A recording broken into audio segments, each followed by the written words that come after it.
നമ്മൾ biology classes upload ചെയ്യുന്നതിൻ്റെ എല്ലാത്തിൻ്റെയും താഴെ കുട്ടികളൊന്ന് കമൻറ്റ് ഇടാറുണ്ട്, സാറേ എവിടെയാണ് CS ക്ലാസ് എവിടെയാണ് CS ക്ലാസ് എവിടെയാണെന്ന് വെച്ചിട്ട്. അപ്പോൾ നമ്മൾ CS ക്ലാസ് സ്റ്റാർട്ട് ചെയ്യാൻ വേണ്ടിയിട്ട് പോവാണ്.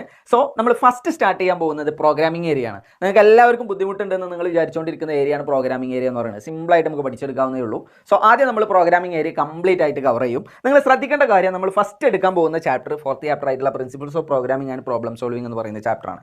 ഈ ചാപ്റ്ററിൽ നമ്മൾ ഓരോ ചാപ്റ്റർ ഡിസ്കസ് ചെയ്യുന്ന സമയത്തും ആ ചാപ്റ്ററിലുള്ള ഫുള്ള് കണ്ടന്റ് ഡിസ്കസ് ചെയ്യും. അതുപോലെ നമ്മൾക്ക് പ്രീവിയസ് ഇയറിൽ ചോദിച്ചിട്ടുള്ള ക്വസ്റ്റ്യൻസും നമ്മൾ ഡിസ്കസ് ചെയ്യും. ഈ നമ്മൾ ഡിസ്കസ് ചെയ്യുന്ന നോട്ട്സ് അതുപോലെ നിങ്ങൾക്ക് കിട്ടുന്നതിന് വേണ്ടിയിട്ട് നിങ്ങൾക്ക് എല്ലാവർക്കും അറിയാം, ആൻഡ്രോയിഡ് ആണ് യൂസ് ചെയ്യുന്നുണ്ടെങ്കിൽ പ്ലേ സ്റ്റോറിൽ നിന്ന് CM Academy എന്ന് പറയുന്ന ആപ്പ് ഡൗൺലോഡ് ചെയ്യുക. അതല്ല നിങ്ങൾ ഐഫോൺ ആണ് യൂസ് ചെയ്യുന്നതെന്നുണ്ടെങ്കിൽ മൈ ഇൻസ്റ്റിറ്റ്യൂട്ട് എന്ന് പറയുന്ന ആപ്പ് നിങ്ങൾ ഡൗൺലോഡ് ചെയ്തതിന് ശേഷം HGNTIB എന്ന് പറയുന്ന ഒരു ORG കോഡ് അടിച്ചു കൊടുക്കുന്നതോടുകൂടി അത് CM Academyയുടെ ആപ്പായിട്ട് മാറും. നിങ്ങളത് ഡൗൺലോഡ് ചെയ്ത് അതിലെ മെനുവിൽ പോയിട്ടുണ്ടെങ്കിൽ ഫ്രീ മെറ്റീരിയൽസിൽ നിന്ന് നിങ്ങൾക്ക് ഈ ക്ലാസ്സസിൻ്റെ എല്ലാം ഡൗൺലോഡ് ചെയ്യാനായിട്ട് കിട്ടും, സ്ലൈഡ്സ് ഡൗൺലോഡ് ചെയ്യാനായിട്ട് കിട്ടും. ആ സ്ലൈഡ് എടുത്തിട്ട് നിങ്ങൾ കഴിയുമെങ്കിൽ പ്രിൻ്റ് എടുത്തിട്ടോ പ്രിൻ്റ് എടുക്കാതെയോ ആയിട്ട് ആ സ്ലൈഡിലുള്ള ഫുള്ള് സാധനങ്ങളും മക്കളെ പഠിച്ചിരിക്കണം. എല്ലാ സാധനങ്ങളും ക്ലാസ്സിൽ പറയുന്ന അതുപോലെ നിങ്ങൾ പഠിക്കണം. പിന്നെ ഓരോ പരീക്ഷയ്ക്കും ക്വസ്റ്റ്യൻസ് നമ്മൾ അവസാനം ക്വസ്റ്റ്യൻ ഡിസ്കസ് ചെയ്യുമെന്ന് പറഞ്ഞു. ആ ക്വസ്റ്റ്യൻസ് എങ്ങനെയാണ് ആൻസർ ചെയ്യേണ്ടത് എന്നുള്ളത് കൂടെ അതിൻ്റെ കൂട്ടത്തിൽ പറയും. അതുപോലെ തന്നെ ആൻസർ ചെയ്തിരിക്കണം, എങ്കിലേ നമുക്ക് CS ഫുൾ മാർക്ക് കിട്ടുള്ളൂ. നമുക്ക് ആൻസർ അറിയാം, ആൻസർ നിങ്ങൾ എഴുതി എന്ന് എഴുതിയിട്ട് CS മാർക്ക് കിട്ടത്തില്ല. എഴുതുന്നത് നല്ല വൃത്തിക്ക് എഴുതി കൊടുത്താൽ മാത്രമേ പരീക്ഷയ്ക്ക് മാർക്ക് കിട്ടുള്ളൂ. എങ്ങനെയാണ് വൃത്തിക്ക് എഴുതുക എന്നുള്ളതല്ലേ നമുക്ക് ഡിസ്കസ് ചെയ്യാം. സോ നമ്മൾ നേരെ ചാപ്റ്ററിലേക്ക് കിടക്കാം. ഫസ്റ്റ് തന്നെ നമുക്ക് പഠിക്കാനുള്ളത് അപ്രോച്ചസ് ഇൻ പ്രോബ്ലം സോൾവിംഗ് ആണ്. 2 അപ്രോച്ചസ് ആണ് പഠിക്കാനുള്ളത്. ഇതുപോലെ പരീക്ഷയ്ക്ക് ചോദിക്കാറുണ്ട്, അപ്രോച്ചസ് ഇൻ പ്രോബ്ലം സോൾവിംഗ് എന്ന് പറഞ്ഞിട്ട്. So approaches in problem solving എന്താണ്? അപ്രോച്ചസ് ഇൻ പ്രോബ്ലം സോൾവിംഗിൽ 2 ടൈപ്പ് അപ്രോച്ചസ് ആണ് നമുക്ക് പഠിക്കാനുള്ളത്. First one top down approach, next bottom up approach. Top down ഡിസൈനും അതുപോലെ ബോട്ടം അപ്പ് ഡിസൈനും. ടോപ്പ് ഡൗൺ ഡിസൈനിൽ പറയുന്നത് വലിയൊരു കോംപ്ലക്സ് പ്രോബ്ലത്തിനെ ചെറിയ ചെറിയ ടാസ്കുകളാക്കിയിട്ട് മാറ്റിയിട്ട് ഓരോ ടാസ്കും കംപ്ലീറ്റ് ചെയ്യുന്ന പരിപാടിക്കാണ് ടോപ്പ് ഡൗൺ ഡിസൈൻ എന്ന് പറയുന്നത്. A complex problem is broken down into different task and each task is solved. ഇതാണ് എന്തെന്ന് പറയുന്നത്? Top down. ടോപ്പ് ഡൗൺ എന്ന് പറഞ്ഞാൽ എന്താന്ന് പറഞ്ഞു. അടുത്തതാണ് ബോട്ടം അപ്പ് ഡിസൈൻ എന്ന് പറയുന്നത്. ബോട്ടം അപ്പ് ഡിസൈൻ എന്ന് പറഞ്ഞിട്ടുണ്ടെങ്കിൽ നമുക്ക് വലിയൊരു പ്രോബ്ലം സോൾവ് ചെയ്യാനായിട്ട് തന്നിട്ടുണ്ടെങ്കിൽ ആ പ്രോബ്ലത്തിൻ്റെ main module will be developed only after developing sub modules. Sub modules develop ചെയ്ത് കഴിഞ്ഞതിന് ശേഷം മാത്രമാണ് solution for the main module will be developed only after solving the sub modules. ഇതുപോലെ അങ്ങോട്ട് പഠിച്ചു വെച്ചോ. അപ്രോച്ചസ് ഇൻ പ്രോബ്ലം സോൾവിംഗ് എന്ന് പറഞ്ഞിട്ട് പരീക്ഷയ്ക്ക് ചോദിക്കാറുള്ള സാധനമാണ്. അടുത്തതാണ് ഇമ്പോർട്ടൻ്റ് ആയിട്ടുള്ള സാധനം, ഫേസസ് ഇൻ പ്രോഗ്രാമിംഗ്. ഈ ചാപ്റ്ററിൽ നമ്മൾ ഫേസസ് ഇൻ പ്രോഗ്രാമിംഗ് എന്ന് പറയുന്ന ഈ ഒരു സാധനം പഠിച്ചു കഴിയുന്നതോട് കൂടിയിട്ട് നമ്മളുടെ ചാപ്റ്റർ ഇവിടെ തീരും. ഓക്കെ, ഒന്നാമത്തെ ഫേസ് എന്ന് പറയുന്നത് പ്രോബ്ലം ഐഡൻറ്റിഫിക്കേഷൻ ആണ്. എന്താണ് പ്രോബ്ലം എന്നുള്ളത് നമ്മൾ മനസ്സിലാക്കിയെടുക്കുക. നമുക്ക് സോഫ്റ്റ്വെയർ ഉണ്ടാക്കാൻ വേണ്ടിയിട്ടാണല്ലോ നമ്മൾ നോക്കുന്നത്. ആ സോഫ്റ്റ്വെയറിലുള്ള എന്തൊക്കെയാണ് പ്രോബ്ലംസ് എന്നുള്ളത് മനസ്സിലാക്കിയെടുക്കുക. സോഫ്റ്റ്വെയർ ഉണ്ടാക്കണം എന്നുണ്ടെങ്കിൽ എന്തെങ്കിലും ഒരു പ്രശ്നം ഉള്ളതുകൊണ്ടാണല്ലോ, ആ പ്രശ്നം സോൾവ് ചെയ്യാൻ വേണ്ടിയിട്ടാണല്ലോ നമ്മൾ സോഫ്റ്റ്വെയർ ഉണ്ടാക്കുന്നത്. ആ പ്രോബ്ലം എന്താണെന്നുള്ളത് ഐഡൻറ്റിഫൈ ചെയ്യാം. Next preparing algorithm or flow chart. Next ആണ് coding, translation, debugging, execution, documentation. ഇതെന്താണെന്നുള്ള ഡീറ്റെയിൽ ആയിട്ട് ഇപ്പോൾ പറയാൻ നിൽക്കുന്നില്ല, കാരണം നെക്സ്റ്റ് സ്ലൈഡുകളിൽ നമുക്ക് അതാണ് പഠിക്കാനുള്ളത്. First one algorithm. എന്താണ് അൽഗോരിതം എന്ന് പറഞ്ഞിട്ടുണ്ടെങ്കിൽ step by step procedure to solve a problem. എന്താണടാ? Step by step procedure to solve a problem is called algorithm. പറഞ്ഞുതരാം മക്കളെ, step by step procedure to solve a problem is called algorithm. അടുത്തതാണ് characteristics of an algorithm. നിർബന്ധമായിട്ടും പഠിച്ചിരിക്കേണ്ട സാധനമാണ് characteristics of an algorithm. അൽഗോരിതത്തിൻ്റെ characteristics പരീക്ഷയ്ക്ക് സ്ഥിരമായിട്ട് ചോദിക്കാറുള്ള ഒരു സാധനമാണ്. നിങ്ങൾ 5 പോയിന്റ് ഇവിടെ കൊടുത്തിട്ടുണ്ട്. ഈ 5 പോയിന്റ് നിങ്ങൾ നിർബന്ധമായിട്ടും പഠിച്ചിരിക്കണം. മക്കളെ, നിങ്ങൾക്ക് പരീക്ഷയ്ക്ക് എഴുതുന്നതിന് വേണ്ടിയിട്ട് ഒരു ടിപ്പ് ഞാൻ തരാം. 2 മാർക്കിന് ചോദിച്ചിട്ടുണ്ടെങ്കിൽ നിങ്ങൾ പോയിന്റ് ആയിട്ടായിരുന്നു എഴുതി കൊടുക്കുന്നതെന്നുണ്ടെങ്കിൽ 4 പോയിന്റ് എഴുതി കൊടുക്കുക. അതായത് നിങ്ങൾ 1 പോയിന്റ് എഴുതിയാൽ നിങ്ങൾക്ക് എത്ര മാർക്കാണ് കിട്ടുക? അര മാർക്കാണ് കിട്ടുക. അപ്പോൾ 3 മാർക്കിനാണ് ചോദിച്ചെങ്കിൽ അറ്റ്ലീസ്റ്റ് എത്ര പോയിന്റെങ്കിലും എഴുതി കൊടുക്കണം? 6 പോയിന്റെങ്കിലും എഴുതി കൊടുക്കണം. ക്ലിയർ ആണോ? അപ്പോൾ ആ ഒരു രൂപത്തിൽ നിങ്ങൾ എഴുതിയിട്ടുണ്ടെങ്കിൽ നിങ്ങൾക്ക് ഫുൾ മാർക്ക് ഷുവറായിട്ട് കിട്ടും. ഇനി കഴിയുന്നുണ്ടെങ്കിൽ 1 പോയിന്റും കൂടെ എക്സ്ട്രാ ഇട്ട് കൊടുത്തോ. റെഡിയാണല്ലോ? സോ 5 പോയിന്റ്സ് ഇവിടെ ഉണ്ട്. ഈ 5 പോയിന്റ്സ് നിങ്ങൾ പഠിച്ചിട്ട് പോകുക. അറ്റ്ലീസ്റ്റ് 4 പോയിന്റെങ്കിലും നിങ്ങൾ എഴുതി കൊടുത്തിരിക്കണം. ഒന്നാമത്തെ പോയിന്റ് പറയുന്നത് should begins with the instruction to accept input. പറഞ്ഞേടാ, should begins with the instruction to accept input. ഇതാണ് ഫസ്റ്റത്തെ പറയുന്നത്. രണ്ടാമത്തത് use variable to refer data. എന്താണ് സാധനം? Use variable to refer data. ഏതാന്നുള്ളത് ഇനി നമ്മൾ നോക്കാൻ നിന്നിട്ട് കാര്യമില്ല. നമ്മൾ വേരിയബിൾസ് യൂസ് ചെയ്യാറുണ്ടല്ലോ പ്രോഗ്രാം എഴുതുന്ന സമയത്ത്. അതാണ് ഇവിടെ ഉദ്ദേശിച്ചിട്ടുള്ളത്. നിങ്ങൾ ഈ പോയിന്റ്സ് അതുപോലെ പഠിച്ചു വെക്കുക എന്നുള്ളതാണ് നമുക്കിവിടെ ചെയ്യാനുള്ളത്. അടുത്ത പോയിന്റ് ആണ് each instruction should be clear and straightforward. വളച്ചു കെട്ടിയുള്ള ഇൻസ്ട്രക്ഷൻസ് പാടില്ല. അടുത്ത് പറഞ്ഞിട്ടുള്ളത് the total time to carry out all the steps in the algorithm must be finite. പരിപാടി ഒരു ഫൈനൈറ്റ് ടൈമിൻ്റെ ഉള്ളിൽ അൽഗോരിതം മൊത്തം റൺ ചെയ്ത് കഴിഞ്ഞിരിക്കണം. കാലാകാലം ഇങ്ങനെ റൺ ചെയ്തിരുന്നിട്ട് കാര്യമില്ലല്ലോ. അടുത്ത പോയിന്റ് പറയുന്നത് after performing the instructions the desired result must be obtained. Algorithm ഒക്കെ ഉണ്ടാക്കി അൽഗോരിതം എഴുതി ഒരു പ്രോബ്ലം സോൾവ് ചെയ്യാൻ വേണ്ടിയിട്ട് അൽഗോരിതം എഴുതി അൽഗോരിതം മൊത്തം സോൾവ് ചെയ്തിട്ട് നമുക്ക് പരിപാടി നടക്കണില്ല എന്നുണ്ടെങ്കിൽ പിന്നെ അതുകൊണ്ട് കാര്യമില്ലല്ലോ. നിങ്ങൾ സമ്മ് കാണാൻ വേണ്ടിയിട്ട് ഒരു അൽഗോരിതം എഴുതി ആ അൽഗോരിതം മൊത്തം പെർഫോം ചെയ്താലും നമുക്ക് എന്ത് കിട്ടുന്നില്ല, സമ്മ് കിട്ടുന്നില്ല, അതുകൊണ്ട് കാര്യമില്ലല്ലോ. സോ ഇത്രയാണ് ക്യാരക്ടറിസ്റ്റിക്സ് ഓഫ് ആൻ അൽഗോരിതം എന്ന് പറയുന്നത്. പരീക്ഷയ്ക്ക് സ്ഥിരമായിട്ട് കണ്ടുവരുന്ന ഒരു സാധനമാണ് ക്യാരക്ടറിസ്റ്റിക്സ് ഓഫ് ആൻ അൽഗോരിതം. അടുത്ത ആളാണ് ഫ്ലോ ചാർട്ട്. ഫ്ലോ ചാർട്ട് എന്ന് പറഞ്ഞിട്ടുണ്ടെങ്കിൽ pictorial representation of an algorithm. പറഞ്ഞേടാ, yes, pictorial representation of an algorithm is called flow chart. Flow ചാർട്ടിന് വേണ്ടിയിട്ട് നമ്മൾ ഉപയോഗിക്കുന്ന സിമ്പിൾസുകളെ കുറിച്ച് പഠിക്കാനുണ്ട്. നമുക്ക് പഠിക്കാനുള്ളത് നമുക്കൊരു 4 സിമ്പിൾസ് ആണ് പ്രധാനമായിട്ട് ഉപയോഗിക്കാറുള്ളത്. പിന്നെ ഒരു ഫ്ലോ ലൈൻസ് എന്ന് പറയുന്ന ആരോയുമാണ് പഠിക്കാനുള്ളത്. ഫസ്റ്റ് വൺ എലിപ്സ് ഉണ്ട്, പാരലോഗ്രാം ഉണ്ട്, റെക്ടാങ്കിൾ ഉണ്ട്, റോംബസ് ഉണ്ട്, അതുപോലെ ഫ്ലോ ലൈൻസും ഉണ്ട്. ഇവരുടെ ഓരോരുത്തരുടെയും ഉപയോഗം എന്താണ് എന്നുള്ളത് നമ്മൾ അറിഞ്ഞിരിക്കണം. എന്തിനാണ് എലിപ്സ് യൂസ് ചെയ്യുന്നത്? എലിപ്സ് യൂസ് ചെയ്യുന്നത് സ്റ്റാർട്ടും സ്റ്റോപ്പും റെപ്രസെൻറ്റ് ചെയ്യാൻ വേണ്ടിയിട്ടാണ്. To indicate start and stop. എന്തിനെ റെപ്രസെൻറ്റ് ചെയ്യാനാടാ? സ്റ്റാർട്ടിനെ സ്റ്റോപ്പിനെ റെപ്രസെൻറ്റ് ചെയ്യാൻ. ഇയാളെ യൂസ് ചെയ്യുന്നത് ഔട്ട്പുട്ട് ഇൻപുട്ട് സിമ്പിളായിട്ടാണ്. ആരെ യൂസ് ചെയ്യുന്നത്? പാരലോഗ്രാമിനെ യൂസ് ചെയ്യുന്നത്. നെക്സ്റ്റ് ആണ് റെക്ടാങ്കിൾ. റെക്ടാങ്കിൾ എന്തിനു വേണ്ടിയിട്ടാണ് യൂസ് ചെയ്യുന്നത്? ഒരു പ്രോസസ്സിംഗ് സ്റ്റെപ്പിനെ റെപ്രസെൻറ്റ് ചെയ്യാനാണ് റെക്ടാങ്കിൾ യൂസ് ചെയ്യുന്നത്. അടുത്തതാണ് റോംബസ്. റോംബസ് എന്ന് പറയുന്നത് ഒരു ഡിസിഷൻ സിമ്പിളായിട്ടാണ് റോംബസിനെ യൂസ് ചെയ്യുന്നത്. എന്ത് സിമ്പിളായിട്ടാണ്? ഡിസിഷൻ സിമ്പിളായിട്ടാണ് ആരെ യൂസ് ചെയ്യുന്നത്? റോംബസിനെ യൂസ് ചെയ്യുന്നത്. നെക്സ്റ്റ് ആണ് flow lines. To indicate the flow of operation. ഓപ്പറേഷൻ്റെ ഫ്ലോനെ റെപ്രസെൻറ്റ് ചെയ്യാൻ വേണ്ടിയിട്ടാണ്. അപ്പോൾ പരീക്ഷയ്ക്ക് നിങ്ങളോട് ഫ്ലോ ചാർട്ടിനെ കുറിച്ചിട്ട് ഒരു 3 മാർക്കിന് ചോദിച്ചിട്ടുണ്ടെങ്കിൽ അവിടെ ഫ്ലോ ചാർട്ടിൻ്റെ ഡെഫിനിഷനും എഴുതി കൊടുക്കണം, ഈ കാണുന്ന സാധനം മൊത്തം എഴുതി കൊടുക്കണം. കഴിയുന്നുണ്ടെങ്കിൽ ഒരു ചെറിയൊരു എക്സാമ്പിളും കൂടെ എഴുതിയാലാണ് നമുക്ക് ഫുൾ മാർക്ക് ഉറപ്പിച്ച് വെക്കാൻ പറ്റുക. 3 മാർക്കിന് ചോദിച്ചാലുള്ള കഥയാണ് ഞാൻ പറയുന്നത് കേട്ടോ. സാധാരണഗതിയിൽ പരീക്ഷയ്ക്ക് ചോദിക്കാറുള്ളത് ഇവിടുന്ന് ഏതെങ്കിലും ഒരു സിമ്പിളിനെ കുറിച്ചിട്ട് മാത്രമാണ് ചോദിക്കാറുള്ളത്. Symbol used to represent processing എന്ന് പറഞ്ഞിട്ട് ചോദിക്കും. ഏതാടാ? റോംബസ്. അപ്പോൾ മനസ്സിൽ ഈ ചിത്രം അങ്ങനെ ഉണ്ടായിട്ട് കാര്യമില്ല, എഴുതി കൊടുക്കാൻ അതിൻ്റെ പേരറിഞ്ഞിരിക്കണം. ക്ലിയർ ആണല്ലോ? അടുത്ത സ്ലൈഡിലേക്ക് പോവാം.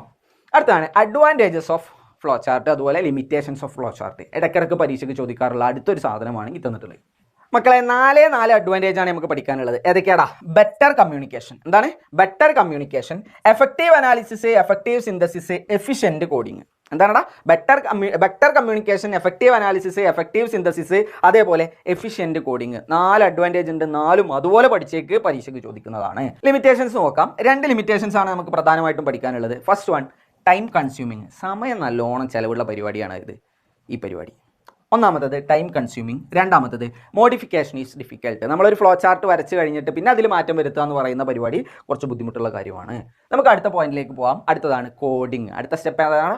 കോഡിങ്. കോഡിങ് എന്ന് പറഞ്ഞിട്ടുണ്ടെങ്കിൽ എന്താ? The process of writing a program instruction to solve a problem using a high level language. പ്രത്യേകം ശ്രദ്ധിക്കുക, ഈ ഹൈ ലെവൽ ലാംഗ്വേജിനെ റെപ്രസെൻറ്റ് ചെയ്യാൻ വേണ്ടിയിട്ട് HLL എന്ന് പറഞ്ഞിട്ട് ഒരു ടേം യൂസ് ചെയ്യാറുണ്ട് പരീക്ഷയ്ക്ക്. പരീക്ഷ ക്വസ്റ്റ്യൻ പേപ്പറിലൊക്കെ കണ്ടിട്ടുണ്ട്. അപ്പോൾ the process of writing instructions to solve a problem in high level language is known as coding. ഇതുപോലെ അങ്ങോട്ട് പഠിച്ചു വെച്ചേക്കണേ മക്കളെ. അടുത്തതാണ് ട്രാൻസ്ലേഷൻ. ട്രാൻസ്ലേഷൻ എന്ന് പറഞ്ഞാൽ എന്താണ്? നമ്മൾ ഹൈ ലെവൽ ലാംഗ്വേജിൽ എഴുതിയിട്ടുള്ള ഒരു പ്രോഗ്രാമിനെ എന്തിലേക്ക് മാറ്റുക? മെഷീൻ ലാംഗ്വേജിലേക്ക് മാറ്റുന്ന പരിപാടിക്കാണ് നമ്മൾ ട്രാൻസ്ലേഷൻ എന്ന് പറയുക. എന്തിനാണ് മെഷീൻ ലാംഗ്വേജിലേക്ക് മാറ്റുന്നത്? കമ്പ്യൂട്ടറിന് മെഷീൻ ലാംഗ്വേജ് അറിയുള്ളൂ. ഓക്കെ, അപ്പോൾ the process of converting program written in high level language, അതായത് HLL നമ്മൾ എഴുതിയിട്ടുള്ള ലാംഗ്വേജിനെ എന്തിലേക്ക് മാറ്റുകയാണ്? LLL മാറ്റുകയാണ്, ലോ ലെവൽ ലാംഗ്വേജിലേക്ക് മാറ്റുകയാണ്, അതല്ലെങ്കിൽ മെഷീൻ ലെവൽ ലാംഗ്വേജിലേക്ക് മാറ്റുന്ന പരിപാടിക്ക് നമ്മൾ പറയുന്ന പേരാണ് എന്താ? ട്രാൻസ്ലേഷൻ. ഈ പരിപാടിക്കാണ് നമ്മൾ ട്രാൻസ്ലേഷൻ എന്ന് പേര് പറയുക. അതിൽ നിങ്ങൾ പ്രത്യേകം പഠിച്ചിരിക്കേണ്ട ഒരു സാധനം, നമ്മൾ ഹൈ ലെവൽ ലാംഗ്വേജിൽ എഴുതിയിട്ടുള്ള പ്രോഗ്രാമിനെ നമ്മൾ വിളിക്കുന്ന പേരാണ് സോഴ്സ് കോഡ്. സോഴ്സ് കോഡ് എന്ന് പറഞ്ഞാൽ എന്താ? The program written in high level language is known as source code. മറ്റൊരു സാധനം ഉണ്ട്, ഒബ്ജക്റ്റ് കോഡ്. ആരാടാ? Object code. Error free machine code is known as object code. എന്താണാ? Error free machine code is known as object code. അപ്പോൾ object code എന്ന് പറഞ്ഞാൽ error free machine കോഡാണ്. അപ്പോൾ നമ്മൾ നേരത്തെ പറഞ്ഞു ഹൈ ലെവൽ ലാംഗ്വേജിനെ ലോ ലെവൽ ലാംഗ്വേജിലേക്ക് മാറ്റുന്ന പരിപാടിക്ക് ട്രാൻസ്ലേഷൻ എന്ന് പേര് വിളിക്കും. അതേപോലെ നമുക്ക് വേണമെങ്കിൽ എന്ത് പറയാം? സോഴ്സ് കോഡിനെ ഒബ്ജക്റ്റ് കോഡ് മാറ്റുന്ന പരിപാടിക്കും നമുക്ക് എന്ത് പേര് വിളിക്കാം? ട്രാൻസ്ലേഷൻ എന്ന് പേര് വിളിക്കാം. അടുത്ത സ്റ്റെപ്പാണ് ഡീബഗ്ഗിങ്. ഡീബഗ്ഗിങ് എന്ന് പറഞ്ഞാൽ എന്താ? ബഗ് എന്ന് പറഞ്ഞാൽ എന്താ? Errors in a program is known as bug. എന്താണ്? Errors in a program is known as bug. എന്താണ് ബഗ് എന്ന് പറഞ്ഞാൽ? Errors in a program is known as bug. The process of detecting and correcting errors in a program is known as debugging. Process of detecting and correcting errors in a program is known as debugging. മക്കളെ 3 type എററാണ് നമുക്ക് പഠിക്കാനുള്ളത്. എത്ര type error ഉണ്ടോ? 3 type error. ഏതൊക്കെയാ? Syntax error, logical error, run time error. ഏതൊക്കെയാടാ? First one syntax error. എന്താണ് syntax error എന്ന് പറഞ്ഞാൽ? Errors which occurs when the rules or syntax of a programming language are not followed. ഒരു programming ലാംഗ്വേജിൻ്റെ റൂൾസോ അല്ലെങ്കിൽ അതിൻ്റെ സിൻടാക്സോ ഫോളോ ചെയ്തിട്ടില്ല എന്നുണ്ടെങ്കിൽ അപ്പോൾ വരുന്ന എററിനെ നമ്മൾ വിളിക്കുന്ന പേരാണ് എന്ത്? സിൻടാക്സ് എറർ എന്ന് പറയുന്നത്. അതായത് നമ്മളൊരു സെമി കോളൻ ഇടാൻ മറന്നു പോവുക, അതല്ലെങ്കിൽ സി ഔട്ട് സീന് പോലുള്ള നമ്മളുടെ കീവേഡ്സ്, സി ഔട്ട് സീനല്ല, അതുപോലെ ഫോർ വൈയിൽ കുറേ കീവേഡ്സ് നമ്മൾ പഠിച്ചിട്ടുണ്ടല്ലോ, ആ കീവേഡ്സിൽ സ്പെല്ലിംഗ് മിസ്റ്റേക്ക് പറ്റി പോവുക, ഇങ്ങനെയുള്ള സംഭവങ്ങൾ സംഭവിക്കുന്ന സമയത്ത് വരുന്ന എററാണ് സിൻടാക്സ് എറർ എന്ന് പറയുന്നത്. അപ്പോൾ സെമി കോളൻ അല്ലെങ്കിൽ പങ്ക്ച്വേഷൻ ഒക്കെ ഇടാൻ മറന്നിട്ടുണ്ടെങ്കിൽ വരുന്ന എറർ ഏതാണെന്ന് ചോദിച്ചാൽ സിൻടാക്സ് എറർ ആണ്. അടുത്തതാണ് ലോജിക്കൽ എറർ. ലോജിക്കൽ എററിന്റെ പ്രത്യേകത എന്താണ്? Logical error is due to improper planning of പ്രോഗ്രാമറിന്റെ ഇംപ്രോപ്പർ പ്ലാനിങ് കാരണം മാത്രം സംഭവിക്കുന്ന എററാണ് ലോജിക്കൽ എറർ എന്ന് പറയുന്നത്. അപ്പോൾ ഈ ലോജിക്കൽ എററിന്റെ പ്രത്യേകത എന്താണെന്ന് വെച്ചാൽ, സിൻടാക്സ് എറർ സംഭവിച്ചിട്ടുണ്ടെങ്കിൽ നമ്മൾ കമ്പൈൽ ചെയ്യുന്ന സമയത്ത് എറർ കാണിക്കും. എന്താണ് പറഞ്ഞത്? കമ്പൈൽ ചെയ്യുന്ന സമയത്ത്, കമ്പൈൽ ചെയ്യാന്ന് പറഞ്ഞാൽ ഹൈ ലെവൽ ലാംഗ്വേജിനെ മെഷീൻ ലാംഗ്വേജിക്ക് കൺവേർട്ട് ചെയ്യുന്ന പരിപാടിയൊക്കെയാണ് കമ്പൈൽ ചെയ്യാന്ന് പറയുക. അങ്ങനെ കമ്പൈൽ ചെയ്യുന്ന സമയത്ത് എറർ കാണിക്കുന്ന എററാണ്, കമ്പ്യൂട്ടർ വാണിംഗ് കാണിക്കുന്ന എററാണ് കാര്യം എന്ന് പറയുന്നത് സിൻടാക്സ് എറർ എന്ന് പറയുന്നത്. നമ്മളുടെ പൊട്ടത്തരത്തിന് നമ്മൾ സംഭവിച്ചു പോകുന്ന എറർ അത് ഈ കമ്പൈലറിന് മനസ്സിലാക്കാൻ കഴിയില്ലല്ലോ. നമ്മൾ എഴുതിയ പ്രോഗ്രാം സമ്മ് കാണാനുള്ള പ്രോഗ്രാമാണ്. എന്നിട്ട് A+B നിറേണ്ട സ്ഥലത്ത് നമ്മൾ A-B നിട്ട് വെച്ചു. ഇതിപ്പോൾ ആരെ പ്രശ്നമാണ്? നമ്മളുടെ പ്രശ്നമല്ലേ. കമ്പ്യൂട്ടറിന് അത് നോക്കിയാൽ എററാണെന്ന് തിരിയൂല. അതുകൊണ്ട് കമ്പ്യൂട്ടർ ഈ സമയത്ത് ലോജിക്കൽ എററിൻ്റെ സമയത്ത് എന്ത് കാണിക്കൂല? എറർ കാണിക്കൂല. കമ്പ്യൂട്ടർ എറർ ഏത് മാത്രമേ കാണിക്കുള്ളൂ? സിൻടാക്സ് എററും റൺ ടൈം എററും മാത്രമേ കമ്പ്യൂട്ടർ എററായിട്ട് കാണിക്കുള്ളൂ. അത് പ്രത്യേകം മനസ്സിലാക്കി വെക്കുക. ഓക്കെ ആണല്ലോ. So syntax error compiler error കാണിക്കും, അതേപോലെ റൺ ടൈം എററും കമ്പൈലർ എറർ കാണിക്കും. ഏത് കാണിക്കില്ല? ലോജിക്കൽ എറർ കാണിക്കില്ല. അടുത്തതാണ് run time error which occurs during program execution. അതിൻ്റെ എക്സാമ്പിൾ പഠിച്ചിരിക്കണം. ഡിവിഷൻ ബൈ സീറോ ആണ് അതിൻ്റെ എക്സാമ്പിൾ ആയിട്ട് വരുന്നത്. അടുത്ത ഏരിയയിലേക്ക് പോകാം. Execution and testing. Execution and testing എന്ന് പറഞ്ഞിട്ടുണ്ടെങ്കിൽ run the program to process the data that will produce a known result. നമുക്ക് ഓൾറെഡി അറിയാവുന്ന റിസൾട്ട് അറിയാവുന്ന ഡാറ്റ വെച്ചിട്ട് നമ്മളൊന്ന് പ്രോസസ്സ് ചെയ്ത് കൊടുക്കുക, അത് കറക്റ്റ് തന്നെ അല്ലേ എന്ന് അറിയാൻ വേണ്ടിയിട്ട്. അടുത്തതാണ് ഡോക്യുമെൻറ്റേഷൻ. എത്ര ടൈപ്പ് ഡോക്യുമെൻറ്റേഷൻ ആണുള്ളത്? 2 ടൈപ്പ് ഡോക്യുമെൻറ്റേഷൻ ആണുള്ളത്. First one internal documentation. Internal documentation എന്ന് പറഞ്ഞാൽ എന്താ? നമ്മൾ പ്രോഗ്രാം എഴുതുന്നതിൻ്റെ ഇടയിൽ സോഴ്സ് കോഡിൻ്റെ ഉള്ളിൽ കമൻറ്റ് എഴുതി വെക്കുന്ന പരിപാടിക്കാണ് നമ്മൾ എന്ത് പറയുക? ഇൻറ്റേർണൽ ഡോക്യുമെൻറ്റേഷൻ എന്ന് പറയാം. So writing comments in source code is known as internal documentation. ഇങ്ങനെ ഇന്റേണൽ ഡോക്യുമെന്റേഷൻ എഴുതി വെച്ചാലുള്ള മെച്ചം എന്താ? It will help debugging process and program modification at later stage. Code വരിക്ക് എഴുതി വെച്ചിട്ടുണ്ടാവും 500 പേജ്. ഈ 500 പേജിൽ നിന്ന് എവിടെ എന്താ എഴുതി വെച്ചിട്ടുള്ളത് എന്ന് ഭാവിയിൽ മനസ്സിലാവാൻ വേണ്ടിയിട്ടാണ് നമ്മൾ എന്ത് യൂസ് ചെയ്യുന്നത്? ഇന്റേണൽ ഡോക്യുമെന്റേഷൻ യൂസ് ചെയ്യുന്നത്. അടുത്തതാണ് external documentation. Preparing user manual and system manual. User manual and system manual ആണ് എന്തെന്ന് പറയുന്നത്? എക്സ്റ്റേണൽ ഡോക്യുമെൻറ്റേഷൻ എന്ന് പറയുന്നത്. ഇതോടുകൂടി ചാപ്റ്റർ തീർന്നു. ചാപ്റ്ററിലെ പ്രോഗ്രാമിംഗ് ഏരിയ അല്ല, ചാപ്റ്ററിലെ തിയറി ഏരിയ ഇതോടുകൂടി തീർന്നു. ഇനി എന്താ ഉള്ളത്? കുറച്ച് അൽഗോരിതം ഫ്ലോ ചാർട്ടും നോക്കുക എന്നുള്ളതാണ്. നമുക്ക് നോക്കാം കുറച്ച് അൽഗോരിതം ഫ്ലോ ചാർട്ടും. ഫസ്റ്റ് തന്നെ സം ഓഫ് 2 നമ്പേഴ്സ്, 2 നമ്പേഴ്സിൻ്റെ സമ്മ് കാണാനുള്ള പ്രോഗ്രാമാണ്. മക്കളെ അൽഗോരിതത്തിൻ്റെ ക്യാരക്ടറിസ്റ്റിക്സിൽ നമ്മൾ പഠിച്ചിട്ടുണ്ടായിരുന്നു എന്ത് വെച്ച് സ്റ്റാർട്ട് ചെയ്തിരിക്കണം? സ്റ്റാർട്ട് വെച്ച് സ്റ്റാർട്ട് ചെയ്തിരിക്കണം. നമ്മൾ അൽഗോരിതത്തിൻ്റെ ക്യാരക്ടറിസ്റ്റിക്സ് പറഞ്ഞു കൊടുത്ത് നിങ്ങൾക്ക് എഴുതി കൊടുക്കാൻ പറ്റുന്ന ഒരു പോയിന്റ് ആണ്. It must begins with start and ends with stop. തുടക്കത്തിൽ സ്റ്റാർട്ടും ഒടുക്കത്തിൽ സ്റ്റോപ്പും നിർബന്ധമാണ്. എന്തിൽ? അൽഗോരിതത്തിൽ മാത്രമല്ല, എവിടെയും നിർബന്ധമാണ്. ഫ്ലോ ചാർട്ടിലും നിർബന്ധമാണ്.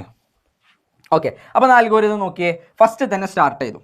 എന്നിട്ട് എന്ത് ചെയ്തു? സമ്മാണല്ലോ കണ്ടുപിടിക്കേണ്ടത്. സമ്മ് കണ്ടുപിടിക്കണം എന്നുണ്ടെങ്കിൽ 2 നമ്പർ വേണമല്ലോ. അതുകൊണ്ട് ഇൻപുട്ട് AB. എന്തുകൊണ്ടാണ് AB പറഞ്ഞിട്ട് കൊടുക്കാൻ കാരണം? മക്കളെ 2 നമ്പർ ഒരാൾ ഇൻപുട്ട് ചെയ്യുന്ന സമയത്ത് അത് സ്റ്റോർ ചെയ്ത് വെക്കാൻ നമ്മുടെ അടുത്ത് ലൊക്കേഷൻ വേണം. അപ്പോൾ ആ ലൊക്കേഷനെ നമുക്ക് എങ്ങനെ തിരിച്ചറിയാം? ആ ലൊക്കേഷൻ ഒരു പേരിട്ട് കൊടുക്കണം. അങ്ങനെ ഇട്ട് കൊടുത്തിട്ടുള്ള പേരാണ് Aയും Bയും. അങ്ങനെ ഇട്ട് കൊടുക്കുന്ന ആ പേരിനെ നമ്മൾ വിളിക്കുന്ന പേരാണ് വേരിയബിൾ എന്ന് പറയുന്നത്. അതുകൊണ്ടാണ് നേരത്തെ നമ്മൾ ക്യാരക്ടറിസ്റ്റിക്സ് ഓഫ് ആൻ അൽഗോരിതം പറഞ്ഞ സമയത്ത് നമ്മൾ എന്ത് പറഞ്ഞത്?